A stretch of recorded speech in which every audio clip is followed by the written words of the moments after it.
what actually happens on the day of December 21st, 2012, and what did you find? Well, I found that there's a very rare alignment that's happening there, and the Maya were tuned into this alignment. And it's an astronomical fact that for many thousands of years, the December solstice sun, which the Maya called First Father, the first solar lord, has been slowly moving through the stars, through the constellations. And as we've been getting closer and closer to 2012, it's coming into union with the bright band of the Milky Way galaxy. And specifically, that part of our Milky Way galaxy that contains the galactic center, the center of our Milky Way, it's right between Sagittarius and Scorpio. So in the years around 2012, the first solar lord is lining up with the galactic center, and the galactic center, the Maya thought of as the cosmic womb of the Great Mother, the cosmic heart and source of the universe. So it's the union of cosmic mother and cosmic father, and that's what's culminating in the years around 2012. If you look at the zodiac and the four corners of the zodiac, there's something very interesting about its configuration in heavens. This is the Milky Way. It crosses two places only on the ecliptic, here and here. And you'll notice that it's right next to the eagle.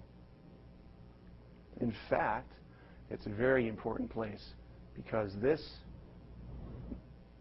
Milky Way, actually does in fact appear like a serpent. This is its mouth, its eye, and the tail that's going into its mouth. There's it enhanced for you. And I'm still facing the same way. There's the mouth and the tail going into the mouth. Here's a close-up of the same thing. And the eagle appears right over its head. This is galactic central point. We're looking at the galaxy that we're in at a very shallow angle, on edge. And this is where the center of the galaxy is. The Mayans wrote about, described, and carved Neptune in their understanding of the universe, and Pluto, and Charon, and Xena. 2600 BC, they knew this. They wrote it down, carved it in stone. Well, we didn't discover Neptune until 1843. We didn't discover Pluto until 1931. We didn't discover Charon until 2001, and we didn't discover Xena until 2003. Explain that to me. Why was it that the Maya, for instance, were so fixated on the center of the Milky Way? How did they even know that the Milky Way galaxy was A, a galaxy, and B, it had a center? If you look at the Milky Way arching across the night sky, it is not readily apparent to the untrained eye that it has a center. It looks like a band of milky light circling the heavens, alternately tipped in one direction and another as the seasons unfold. The Maya knew it had a center. This is the original zodiac calendar from this temple wall. This is where the original patterns of the zodiac come from. This calendar, this Egyptian calendar, began nearly 39,000 years ago. Now, 39,000 years ago, this calendar was developed, and it ends now, in these days. The Mayan calendar, by some estimates over 18,000 years old, points to now, to this time in history. Jose Arguelles, in his book, The Mayan Factor, suspected that that Mayan calendar measures something much more than time, in addition to the passing of linear time. What the Mayan calendar says is that time, as you and I have always known it, actually ended in July of 1992.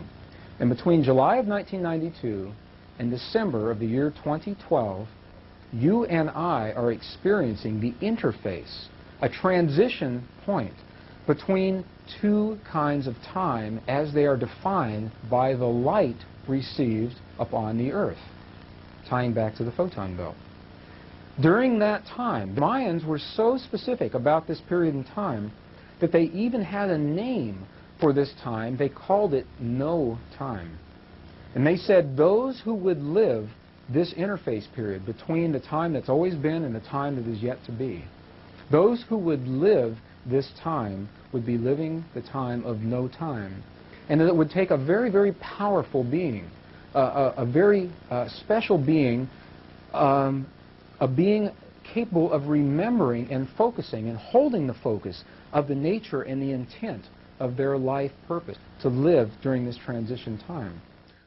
The consciousness field itself is humanity. We are like cells in a body. We are part of the group mind.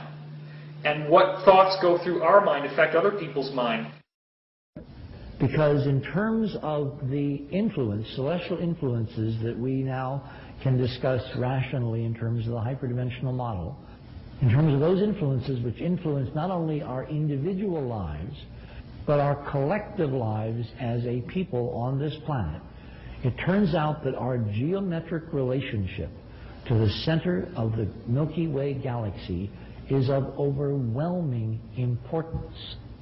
And the way that astronomers measure this is with the equinox point.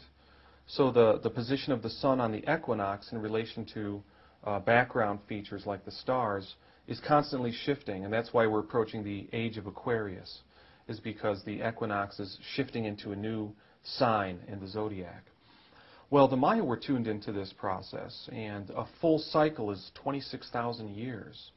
So, you know, astronomers recognize this and they have their ways of calculating it, but what does it mean? What does it mean for human beings on Earth? The alignment in question is like the supreme transformative moment for human history. And it's the supreme moment of opportunity for human beings to come back into union with our higher divine selves. Think about it. Where are you going to go if that's true? Whatever you think right now about who you are and where you came from, and that's true, then who are you and where did you come from? And do you believe the history that you've been told? Ain't going to happen, kids. The changing face of time. 2 hours from Houston and an hour and a half bus ride, and you will forget whatever you think you were told about how superior this civilization is, equal to any other civilization that came before this one. That's over. Done. The Mayans give us, in the Western world, the greatest opportunity to see the changing face in time because they were obsessed with it. Because in time, the Mayans created calendars that were so accurate that they rival any calendar, and they're more precise than any calendar that we've created in our entire history. The Mayans invented the zero. The zero. Western consciousness didn't discover the zero for another 1,000 years. And the Mayans invented the zero because they needed to calculate the precession of planets as they moved so that they could build buildings that would be celebrations of events 800 to 1,000 years into the future. You know when we learned how to do that? Sometime in the 70s. And we had calculators and computers and telescopes. They didn't have any of that, so it said.